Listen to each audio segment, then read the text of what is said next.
I'm beginning to think that Leticia James might actually be some kind of MAGA. I mean, she might be an undercover Trump supporter. She's doing everything she possibly can to get the guy reelected. I mean, she's got to be a supporter. Either that or she's learned what most leftists probably will only learn the hard way, if they can learn at all, that she actually needs Donald Trump. Without Donald Trump, people are going to realize just how worthless these people really are. And Letitia James is not going to let people understand how worthless she is without doing everything in her power to stop it. Now, 2 weeks ago, almost as if she knew that no insurance company on all of planet Earth would issue a $500 million bond to cover egregious unconstitutional fines, Letitia James started the process of seizing the assets of Donald Trump.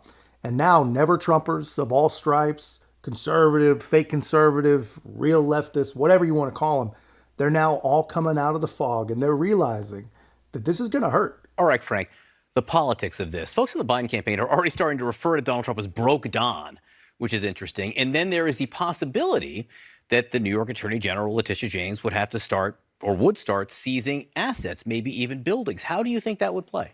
I want you to remember this moment, and don't forget it. If the New York Attorney General starts to take his homes away, starts to seize his assets, it's all going to be on camera. Pundits are going to sit there and scream about this. This man cannot be elected. You're going to create the greatest victimhood of 2024, and you're going to elect Donald Trump. If they take his stuff, he's going to say that this is proof that the federal government and the establishment and the swamp in Washington and all the politicians across the country and the attorneys generals and all of this, that this is a conspiracy to deny him the presidency. He's going to go. One thing I think is funny here, man, how is it possible that these people are at least smart enough to realize that taking the properties or charging him with this charge or that charge, all the charges, they're going to make it look like the government is after him. They're going to make it look like a conspiracy to deny him the presidency or whatever it is, however they put it. Or that he's going to be able to say that this is proof that they're after me. And how are they smart enough to recognize that that's exactly what it looks like, but somehow not smart enough or honest enough to recognize and realize that that's exactly what this is? I mean, you can literally pick a Trump case with a blindfold. Pick any random case and you'll be picking one with multiple very, very serious issues. I mean, just look at this case. It's a fraud allegation without any real victim. And it's the largest non-corporate fine in American history in a state that requires judgment to be made whole before an appeal can even happen. And just think about that. The reason that New York requires your fine to be put up before you can appeal is because the reason you even have a fine in the first place in a civil fraud case is primarily to make the victims whole. In this case, there are no victims. So this record-breaking fine is only punitive. And it's a number that is so big that no bond is likely. So it really does look like an attempt to take from an American citizen as much as the government can. And that's just the simple stuff, man. That's not even considering that it was a bench trial which came with a summary judgment before even one witness was called. And summary judgment, all that means is the judge decided that he was guilty even before the first day of a 137-day trial. And these people, they say that it only looks like a conspiracy to deny him the presidency. It's freaking insane, man. I'll keep going, guys. But if you haven't already, hit the like button. Help this channel grow so that we can get this message out to as many people as possible. Up in the polls, just like he went up every single time they indicted him.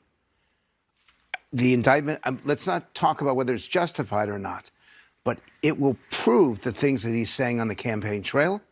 And he will go up, and it may just elect him president. Do not forget that. And I say this to the Attorney General right now. If you play politics on this, this is what the secretaries of state did in Colorado and what they did in, I believe it was Maine. His numbers went up in both states. I don't understand. I'm almost speechless in how pathetic the opposition to Trump has been and how completely misguided. And this is a perfect example of it. I'm going to be honest with you, man. Frank Luntz, that guy is a true believer. He truly believes that Donald Trump has bad policy, bad ideas, bad intentions, and all that. He believes all of it. That's what he means by the opposition has been pathetic. Because what he's trying to say is The opposition should be battling him with ideas, winning the war on policy, winning the war on record.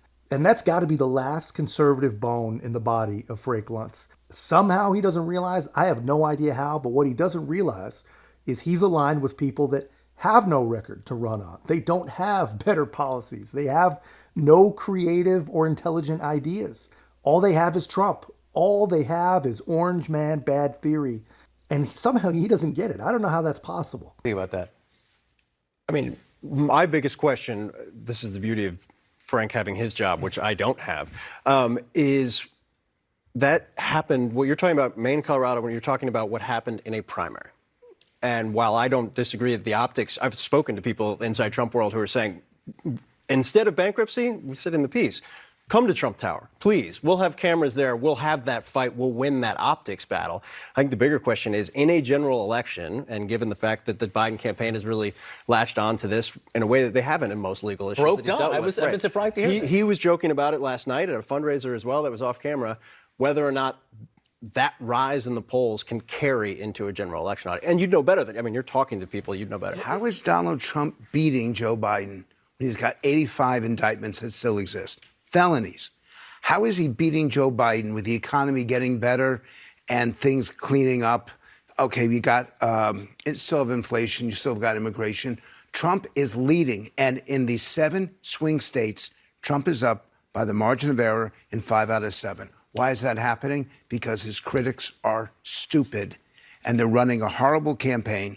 And for those people who do not want Donald Trump back, they should be thankful that the people who are orchestrating his loss are as pathetic and they don't understand the American people. Quickly. It's really not complicated, man. He's beating him because you can't just label someone with garbage indictments and call it a day. People are not stupid. We're definitely not as stupid as the ruling class thinks. It takes a lot more than what they're doing. You cannot destroy the border, destroy half the world, destroy the way Americans feel towards their own financial security, and then just get away with labeling the guy with some 160-year-old statute in one case, an 8-year-old misdemeanor that magically turns into 34 new felonies in another, and the most egregious victimless fine in history in this one.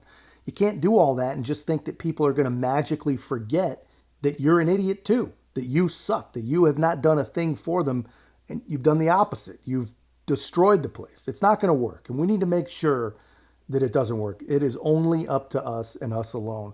But that's just my take, guys. Let me know your thoughts in the comments. If you haven't already, be a part of our growth. Make sure to like, comment, subscribe. Most importantly, share the channel. I'll see you in the next one.